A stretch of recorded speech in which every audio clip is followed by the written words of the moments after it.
Good morning, students. This is your chapter 8, that is soil.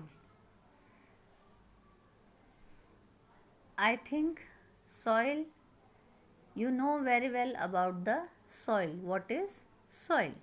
Here one picture is shown. Here one girl, her name is Radha.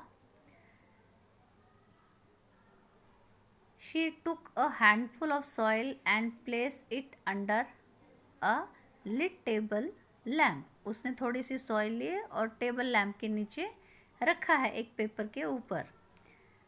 List any 6 different things that are found in soil.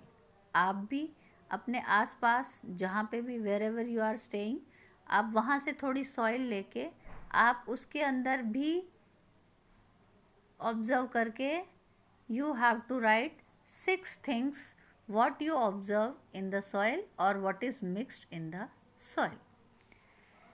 As students, soil is a life of our every living being. Okay, soil is not just a layer of dirt and mud, it is actually a filled with life.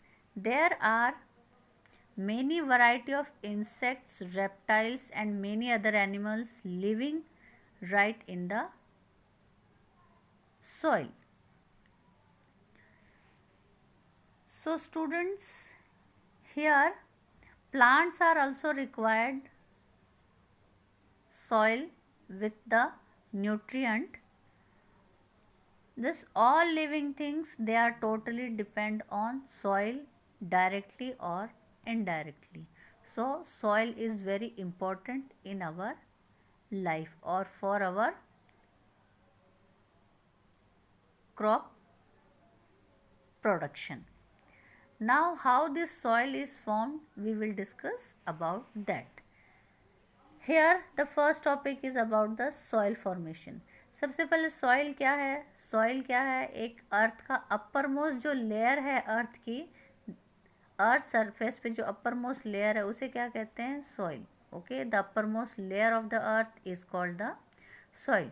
It is usually composed of a thin layer of sand, mud and rock particles. Soil में कौन कौन सी चीज़ें mix रहती है?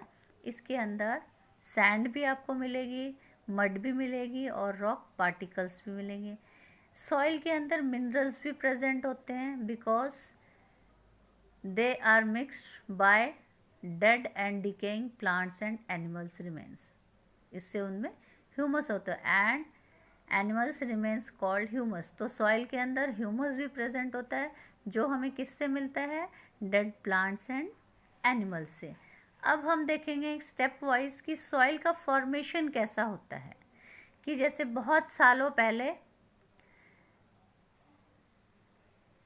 soil years to form a thin layer of soil. It is result of continuous breaking down of rocks by a process of weathering.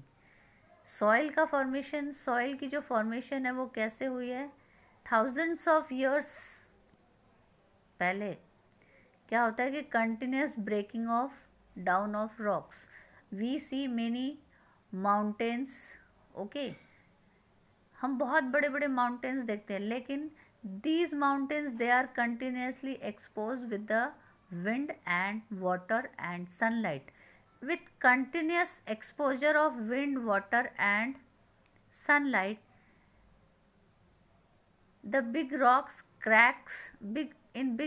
cracks are formed. इन बड़े बड़े पत्थरों में क्या हो जाता है? क्रैक्स आ जाता है. and with the continuous exposure of wind, water and sunlight, it is continuously degrading. Continuously उन रॉक्स में क्या होता है? क्रैक्स आता जाता है and this big rocks they are continuously converted into a soil. और इन्हीं बड़े बड़े रॉक्स को जब कंटिन्यूस एयर और वाटर के एक्सपोजर में when they come in contact with that, ये क्या हो जाता है? सॉइल में कन्वर्ट हो जाती है. सो soil is formed with the continuous breaking down of rocks by a process called weathering. और इस प्रोसेस को क्या कहते हैं? हम weathering कहते हैं. weathering is the disintegration of rocks on the earth's surface caused by exposure to natural forces such as wind, water, frost, roots of plants, etc. Weathering is of two types. अब आपको ये समझ में आ गया कि rocks हमें कैसे, soil हमें कैसे मिलती है. सॉइल हमें मिलती है by the process of weathering. ठीक है. और वेदरिंग प्रोसेस कितने टाइप की होती है? They are of two type. First one is the physical weathering. Physical weathering में क्या होता है? In this process rocks are broken down. अब यहाँ पे देखिए आप, जो रॉक्स है वो क्या करते हैं? They are broken down to form smaller pieces. It is a mechanical process and does not involve any change in the characteristics of the original rock. Okay, it may be caused by temperature difference, frost, growing roots of plants and movement of animals. जो physical weathering है वो क्या होता है? इसके अंदर उसका original character change नहीं होता. इसी टाइप के जो चेंजेस होते हैं उसे हम क्या कहते हैं? Physical change. फिजिकल चेंज में क्या होता है? only shape and size can change, but we are not getting the new product. So this kind of process is called physical change. तो यहाँ physical weathering में भी क्या होता है कि हमें कोई एक नया प्रोडक्ट नहीं मिलता, लेकिन ये क्यों, किस, it is cause by due to which reason? Due to temperature difference. कि टेम्परेचर में डिफरेंस हो गया, फ्रॉस्ट के वजह से हो गया, growing roots of plants or movement of animals, we are getting the physical weathering. Up now we'll see about the chemical weathering. Chemical weathering is totally opposite to physical weathering. Here it is the process in which the existing minerals are broken down into new minerals. अब क्या होता है? इसके अंदर chemical weathering में हमें नया product मिलता है. Okay, in this process the chemical nature of the rock changes. Water is one of the main agent of chemical weathering. ठीक है. सो केमिकल वेदरिंग में मेन एजेंट क्या है? वाटर है. The process of weathering can be divided into 3 stages. First one is the first stage. This is the first stage. This one is second stage. Okay. And this one is the third stage. First stage में क्या होता है? Weathering B it physical or chemical causes large pieces of parent rock near the surface to disintegrate into smaller ones. First step में क्या होता है? जो बड़े बड़े रॉक्स होते हैं वो थोड़े छोटे रॉक्स में कन्वर्ट हो जाते हैं. In stage second smaller rocks continues to undergo further weathering, thus allowing a very fine layer of rock particles to form at the surface of the earth. Bacteria and other microorganisms break down plant and animal remains to add humus to it. This makes the soil fertile and rich in organic material and minerals which are vital to plant growth. अब second stage में क्या होता है? इसके अंदर dead plants and decaying animals भी add होते जाते हैं. उससे क्या होता है? सॉइल पूरी ह्यूमस हो जाती है और उसके अंदर बहुत सारे न्यूट्रिशंस ऐड हो जाते हैं.